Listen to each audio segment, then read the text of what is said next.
السلام عليكم ورحمة الله. يا رب تكونوا بخير وفي أسعد حال. هنتكلم النهاردة على واقعة تخوف ومرعبة، وزي ما بيقولوا حصلت في المقابر، واللي بقوله واقعي جدا جدا. وحد الله، كنا رايحين زيارة، وزمان برضو كنا بنروح قبليها بأسبوع، يعني مثلا رجب، شعبان، بعد رمضان، اول ما يدخل علينا ميعاد الزياره قبلها باسبوع بنروح نبيت. ما حدش زمان كان واقع، والنهارده واقع تاني مختلف تماما. ما تسالنيش، احنا كنا صغيرين، بس كنا بنفرح لما بنروح، كنا بنلعب وكنا بنتنطط والدنيا كانت حلوه. المهم، دي كذا واقعة في المقابر حصلت لينا، هقول لكم بشكل غير طبيعي، والله العظيم بشكل غير طبيعي. مش عارفة الزمن ده مختلف عن اللي فات او مش عارفة. المهم ما طولش عليك واقول لي طولي. لما رحنا وبيتنا وقعدنا كتير، بس في بداية ما روحنا بناخد اكل وشرب، بص، عربية محملة، ونروح بقى يا ستي وما ستي كلنا بنقعد بقى ناكل ونشرب وناخد في بوتاجيز كده اسمه كلوب، يعني كلوب، ايوه، ونولع زي اللمبه النيون عادي، ومفيش اي مشكله.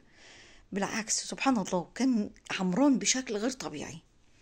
مع ان خلي بالكم المقابر زمان كانت تخوف عن النهارده بكتير. فعلا فعلا كنت تشوفوا فيها ريحة الموت، والله زي ما بقول لكم. المهم رحنا طبعا وقعدنا وفرشنا وجهزنا للقعدة بتاعتنا والكلام ده كله. حتى الأعياد كنا بنقضيها هناك، وده طبعا حرام، أنا عارفة إنه حرام، بس أنت كنت صغير وما تفهمش، وسبحان من نور الإنسان. المهم إيه، قعدنا أول يوم. تاني يوم جامد الشباب بتلعب زي العادة ومبسوطين، والكبار قاعدين والكلام ده كله. فوجئنا حد من ولادنا، يعني الشباب، ولاد عمامنا ولاد اخوالنا، بيلعبوا بجمجمة بني آدم، راس الجمجمة بتاعت بني آدم، بيلعبوا بيها كورة. انتوا متخيلين ده؟ شفت الجهل وصل لغاية فين؟ ايوه، كان في جهل شديد كمان، ولا حول ولا قوة الا بالله. بيلعبوا بيها، بيتناولوها من بعض، وكورة عادية. ساعتها والدي انا جام، الله يرحمه الله يرحمه ويجعل مثواه الجنة او قراره الجنة يا رب، هو والمسلمين كلهم. جام والدي اخذها منهم وشتمهم، شتمهم فعلا وعنفهم كتير. بعد ما اخذها منهم راح مسح عليها وصلى عليها وفحت حفرة، دخل عندنا في الحوش بتاعنا، فحت حفرة لانه ما يعرفهاش بتاعت مين. هم جابوها، كانت في الشارع، كانت في مقبرة، الله اعلم كانت فين. هم قالوا لجيوها، يعني هم لو حددوا جايبينها منين، كانوا نفس الحوش كانوا دخلوا دفنوها فيه. هم قالوا لجيوها جنب حيطة في وسط الشارع. المهم أخدها والدي، زي ما قلت لكم، مسح عليها وجرى عليها والكلام ده كله، وراح فحر حفرة عميقة، وراح دفنها عندنا في الحوش، احنا ما نعرفهاش بتاع مين.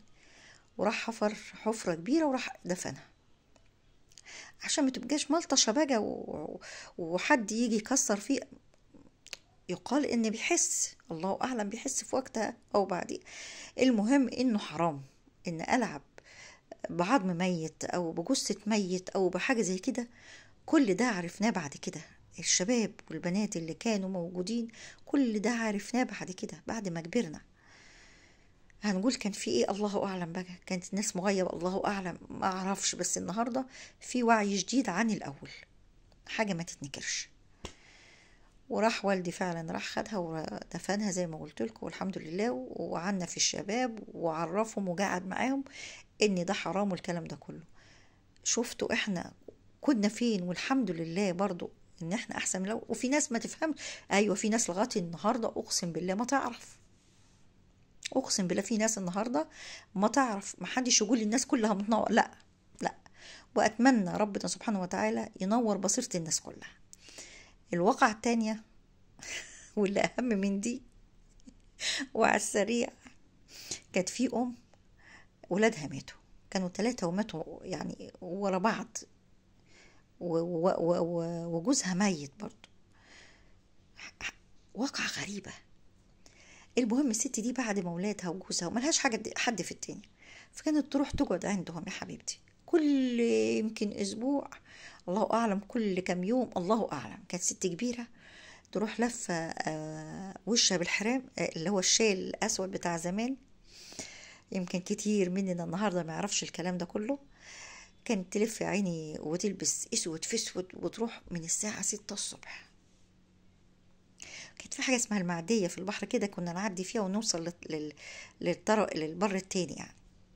كانت تروح من الساعة 6 الصبح، والساعة 6 الصبح وما أدراك الساعة 6 الصبح، لغاية ما تروح لواحد، طب ما تخافيش، طب الدنيا ودي، طب ما فيش نور، طب المهم ما حدش كان يقدر يمنعها، كانت حياتها كلها مع ولادها وجوزها. فكانت الست تروح وتقعد يا عيني لغاية ما تقعد، وبعدين تروح ايه جاية، ما هذه خلاص هي حياتها مع ولادها وجوزها.